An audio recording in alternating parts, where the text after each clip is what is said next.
Setelah Li Goudan mengingatnya dengan hati-hati, dia berbicara dengan sikap yang agak serius dan lembut. Tuan, saya ingat bahwa ketika saya kembali ke tentara terlambat beberapa hari, dan ketika saya kembali ke tentara kosong, tata letak seluruh kamp telah sangat berubah, dan strategi yang dirumuskan sebelum dan sesudahnya juga sangat berbeda. Hanya saja aku bisa memikirkannya. Dan aku bahkan tidak bisa memastikan keaslian ingatan ini. Feng Tianxing langsung membuka tangannya. Kesadarannya menembus ke dalam kesadaran Li Goudan, mengguncang semua ingatannya yang tersembunyi. Apa yang dikatakan Li Goudan benar, dia tidak punya alasan untuk berbicara. Setelah memastikan bahwa Kong Kong akan mengganti panglima tertinggi, Feng Tianxing menghela nafas lega. Merupakan hal yang tabu bagi ahli strategi militer untuk mengganti jenderal sebelum pertempuran. Tetapi organisasi tingkat tinggi Void sendiri dapat secara efektif menghindari masalah seperti itu, dan mereka tidak melanggar perintah. Tetapi Feng Tianxing memiliki alasan untuk percaya bahwa bahkan tingkat atas dari kehampaan tidak akan benar-benar monolitik.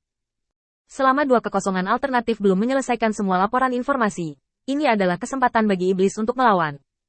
Karena beberapa hari ini adalah waktu Void untuk menyesuaikan diri, dan waktu serangan tidak pasti, Feng Tianxing secara alami tidak tertarik untuk terus menunggu di sini. Karena waktu hilang.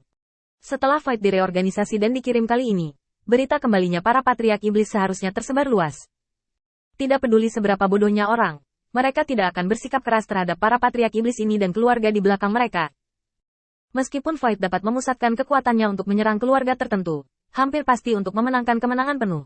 Tetapi bahkan jika ada keraguan, dukungan dari keluarga iblis lain pasti akan tiba, dan mereka tidak akan dapat langsung menyerang klan iblis. Keluarga dimulai.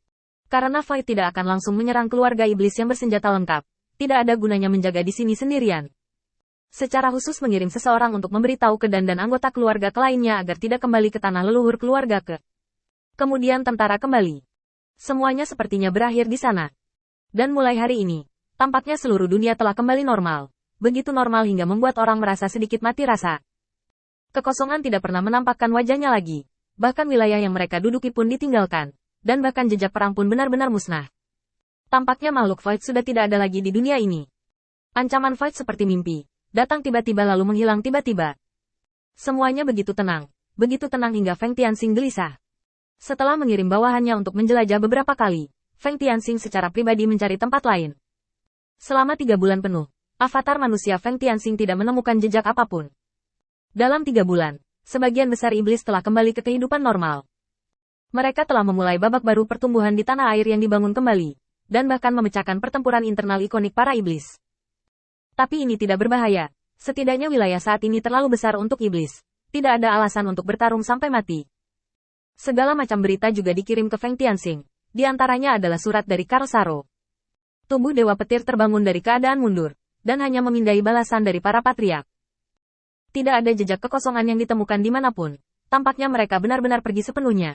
Bahkan para patriark dari klan iblis yang baru saja mengalami pertempuran hidup dan mati pun sedikit kendur.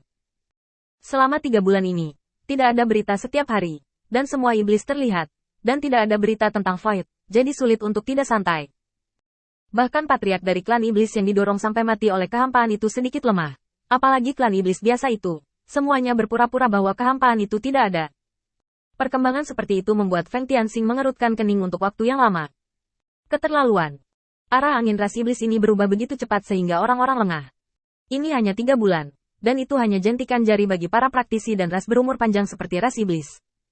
Bagaimana mungkin ada perubahan besar yang tiba-tiba? Bagaimana mungkin semua iblis tiba-tiba tidak khawatir tentang kehampaan? Gambaran aneh seperti itu membuat Feng Tianxing memikirkan kemungkinan yang sangat menakutkan. Sedu, segera kirim perintah agar dan Jiang, Xie Ming, Yuan Hong, Borui, dan Presiden Pasar Gelap datang ke sini. Aku ingin menyelidiki sesuatu. Selain itu, Anda mengirim orang ke berbagai rumah laksamana dan memerintahkan mereka untuk menyelidiki secara menyeluruh apakah ada pengungsi iblis dari tempat lain dalam kelompok etnis terdekat, dan mengendalikan pengungsi iblis ini. Saya akan datang dan menyaring mereka secara pribadi. Du yang luar biasa buru-buru setuju dan pergi.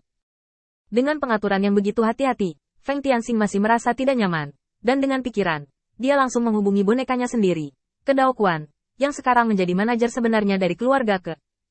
Apakah ada setan yang datang mencari perlindungan baru-baru ini? Ke Dao Quan langsung kembali. Ya, saya pikir mereka mencurigakan dan sudah mengendalikan mereka. Feng Tianxing sedikit senang di hatinya.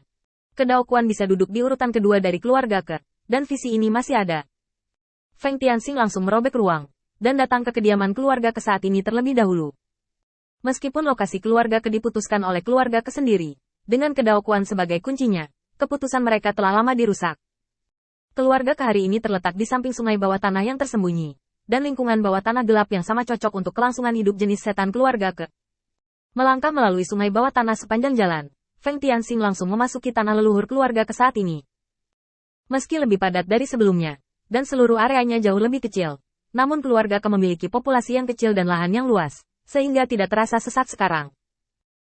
Beralih langsung ke portal yang ditinggalkan oleh Kedaokuan sebelumnya, Feng Tianxing menghindari pandangan keluarga Ke dan datang jauh-jauh ke ruang bawah tanah keluarga Ke. Di sini, Feng Tianxing melihat 10 iblis di penjara. Penampilan mereka cukup tertekan, dan ada sedikit kesedihan di mata mereka. Melihat Feng Tianxing mendekat, iblis tiba-tiba berjuang untuk berdiri, mencengkeram ruang bawah tanah, mengabaikan erosi telapak tangannya dengan metode rahasia di atas, dan bertanya dengan tajam. Kenapa kamu menangkap kami? Kami semua adalah iblis. Kami baru saja melarikan diri ke sini. Kami semua adalah warga iblis. Ada apa dengan kami? Kami telah dipenjara selama sebulan. Apa niatmu? Sebulan.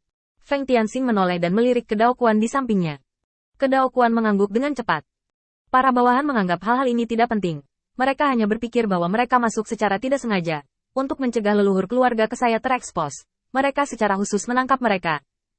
Meskipun pakaian mereka robek ketika mereka datang hari itu, mereka melakukannya tidak terlihat panik. Jadi bawahannya saya merasa curiga. Khawatir itu adalah mata-mata yang dikirim oleh beberapa keluarga iblis. Feng Tianxing terkekeh. Kamu harus beruntung. Aku hanya mengharapkan ini.